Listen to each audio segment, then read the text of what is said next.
Japan में सैन्य फांसीवाद की राज्य कैसे उभरने लगा था?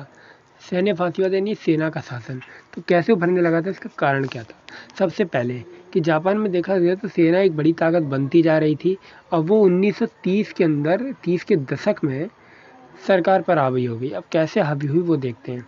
तो जब हम देखें तो जापान में जो सैन्य फांसीवादी राज्य है उसकी विशेषता क्या है? उसकी विशेषता की बात करें कि जहाँ पर सैन्य फांसीवाद है उसकी विशेषता क्या होती है?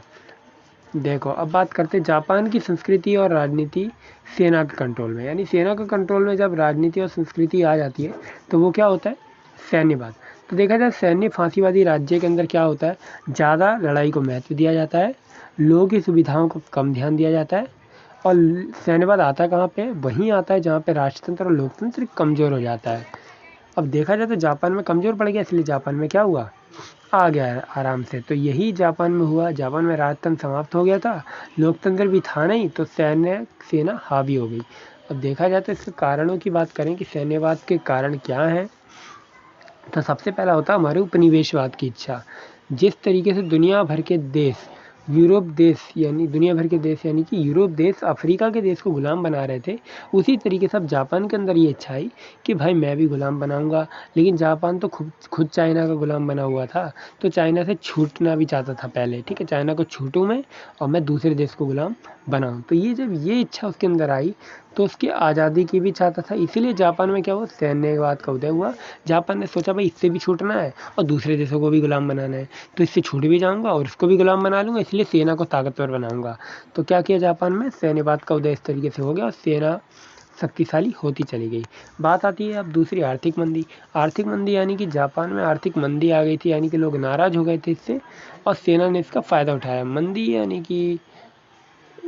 यानी खरीदने के लिए है।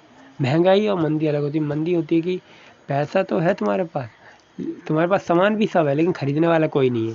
ठीक है, तो आर्थिक मंदी आ गई थी, तो फ़ायदा उठाया सेना ने कहा कि देखो, अब हमें सुपर पावर बनना है तो मिलिट्री का राज कायम कर दो, है ना। तो जापान के अंदर सुपर पावर बन जाएंगे हम, तो मिलिट्री का राज कायम कर दो। तो मिलिट्री का राज इस तरीके से कायम कर दिया। लोग आगे बातों में सेना की, तो सेना की बातों में तो आना ही था क्योंकि मंदी भी थी, है ना। तो लोकतंत्र तथा उदारवादियों की नाकामी।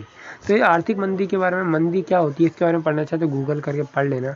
लोकतंत्र तथा उदारवादियों की नाकामी, यानी कि नाकामी क्या थी कि लोकतंत्र असफल हुआ और जो उदारवादियों ने राइट्स यानी कि अधिकारों और जो न्याय की मांग करना शुरू किया था, उस मांग को पूरी तरीके से फेल कर दिया गया। उस मांग को पूरा ही नहीं किया गया, क्योंकि सेना अब शक्तिशाली बन गई ना, अब किसकी मानेगी वो? अब तो अपने हिसाब से चलेगी। तो इसलिए क्या किया, उदारवादियों की जो भी उन्होंने मांग की थी, लाइक अधिकारों की और न्याय की, उनको नहीं माना गया। इस तरीके से पूरे जापान के अंदर सैन्यवाद आ गया। तो अब जो हमारा 8वां क्वेश्चन होगा सेकंड वर्ल्ड वॉर, वो हम नेक्स्ट वीडियो में कर देंगे।